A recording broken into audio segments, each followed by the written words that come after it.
Fala, crianças e crianços! Tudo maravilhosa? Então beleza. Este que vos fala é Edu Balbino, trazendo mais um vídeo bacanaldes pra vocês.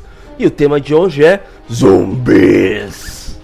Tu, por que você fez esta vozinha? Porque a vozinha dá um ar bem legal toda vez que a palavra zumbis é mencionada. Isso nem é legal, na verdade é bem funhé. Bom, eu tentei. Este é mais um vídeo de curiosidades, então relaxe, se acomode, aquete o priquito e simbora! Todos já os vimos aterrorizando cidades em filmes, séries, animações, videogames, livros e quadrinhos. Mas de onde surgiu a lenda desses mortos-vivos sedentos por carne humana? Por incrível que pareça, os zumbis surgiram de uma crença religiosa, o voodoo haitiano. Os feiticeiros do voodoo aparecem em histórias nas quais dão a alguma pessoa um veneno não mortal, mas que faz com que ela pareça estar morta. A vítima é então enterrada e o feiticeiro retorna e toma o poder sobre o corpo, o qual não obedece mais à vontade do dono. As histórias evoluíram e ao longo do tempo os feiticeiros passaram a reviver os mortos nesses contos. Durante as primeiras décadas do século XX, alguns zumbis foram fotografados vagando pelo Haiti, trabalhando como escravos em fazendas de cana-de-açúcar, servindo cegamente seus mestres voodoo. As histórias sobre zumbis passaram inclusive por estudos científicos. Nos anos 80, o botânico Wade Davis foi ao Haiti e afirmou ter identificado as duas drogas que são capazes de entrar na corrente sanguínea e colocar alguém em transe, agindo como zumbi ou pelo menos algo parecido. Inimigos em busca de vingança ou familiares interessados nos bens de seus parentes encomendavam aos mestres voodoo a transformação de suas vítimas em zumbis, utilizando substâncias encontradas na pele de sapos venenosos, a bufotoxina e um princípio ativo paralisante encontrado no baiacu, tetrodoxina. Contaminavam a comida de seus alvos ou faziam pequenas lacerações cutâneas, provocando uma diminuição respiratória, cardíaca ou uma paralisação motora confundida com a morte. Atordoados pelas drogas e pela situação impensável, as vítimas acreditavam que estavam sendo trazidas de volta da morte. Mantidas drogadas permanentemente com substâncias que causavam perda de memória e transes psicóticos, eram escravizadas em regime de semiconsciência durante anos, servindo a seus mestres. Algumas histórias ao longo do século XX reforçam essa teoria. Em 1962, o haitiano Clarvius Narcisse foi declarado morto e enterrado na vila de Lestre. Porém, em 1980, retornou ao local com uma surpreendente história. Após receber uma dose de pós-zumbi, foi reanimado por um feiticeiro que o manteve sedado com drogas derivadas da planta alucinógena datura, fazendo-o trabalhar durante anos como escravo em sua fazenda. Seu mestre explicou que ele havia sido trazido de volta da morte como uma punição por atos que cometera durante sua vida. Alguns anos depois, o mestre de Clarvius morreu e, sem as doses alucinógenas constantes, recuperou a consciência.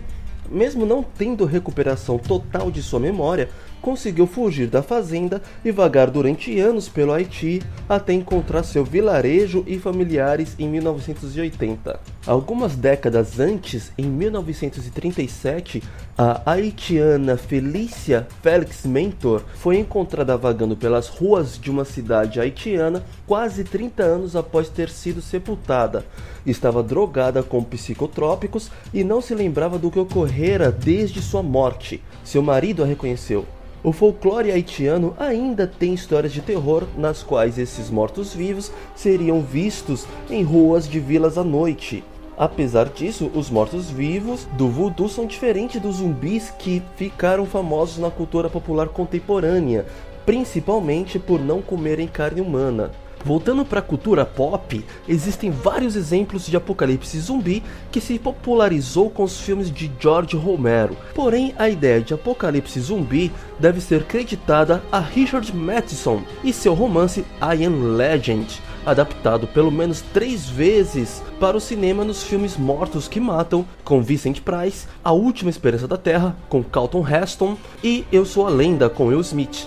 Mas Romero está diretamente ligado ao dito apocalipse. pois ele que aprimorou e acabou por torná-lo um gênero cinematográfico. Não só aprimorou, como também criou muita coisa que hoje temos como regra básica para uma boa história de zumbi. Aliás, os fãs de The Walking Dead já devem ter reparado que a palavra zumbi não é mencionada nenhuma vez na série, sendo utilizada a palavra walker, que seria andarilho ou errante, e também de mordedores e mortos-vivos. Nas HQs, a forma de chamar zumbi depende da região ou grupo de quem fala. Alguns grupos chamam mortos-vivos, enquanto outros chamam de mordedores. Existem aqueles que classificam os zumbis de acordo com a postura deles. Alguns zumbis atacam as pessoas indo até elas da forma mais extrema possível. Esses são chamados de andarilho, enquanto outros zumbis só atacam quando a vítima passa por ele. Estes são chamados de mortos-vivos.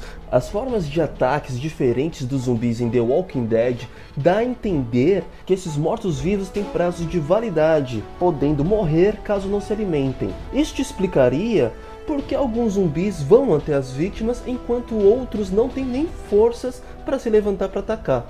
Esta forma diferenciada de nomear o zumbi acontece pois no mundo de The Walking Dead nunca existiram os filmes de George Romero.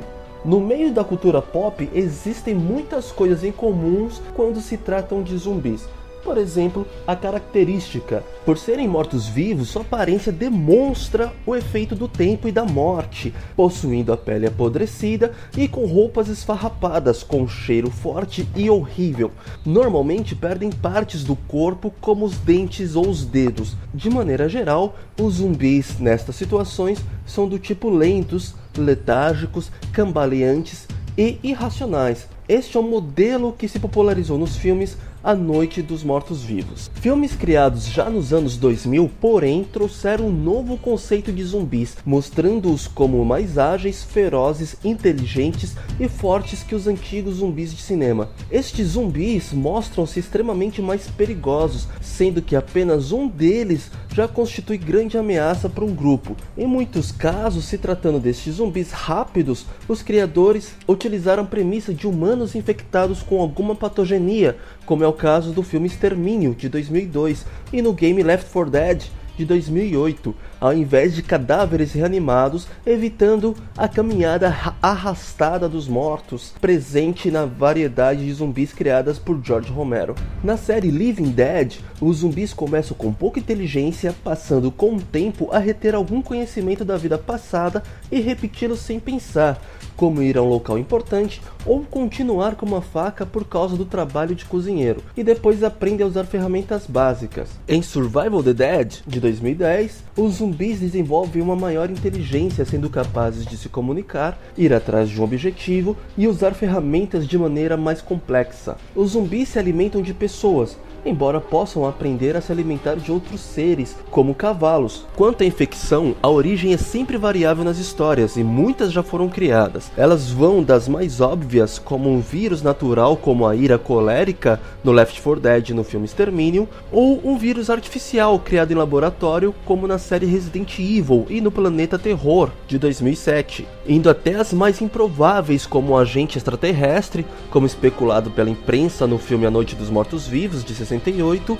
ou até mesmo uma punição divina, como é sugerido em Madrugada dos Mortos de 2004. Por fim, existem ainda os que preferem deixar a causa em aberto, não mencionando palavras sobre a mesma, como no filme Zumbiland de 2009 ou na série The Walking Dead. A infecção espalha-se pela população através do contato agressivo com o zumbi, exposição à causa da transformação, citando o Planeta Terror como exemplo, ou mesmo qualquer morte, seja ela natural ou acidental, Romero e seus filmes como o mais notório exemplo. A contaminação, em certos casos, pode ainda afetar outros seres vivos que não só os humanos. Nos games da série Resident Evil, já mostraram toda a sorte de animais zumbificados ou mutacionados pelo vírus, como cães, aranhas, tubarões e até mesmo plantas. Já se viu até mesmo um monstruoso elefante zumbificado. Por fim, a causa pode transformar a pessoa em zumbi e não necessariamente lhe tirar a consciência, ainda que esta fique gravemente prejudicada, como vista no filme Colin, de 2008.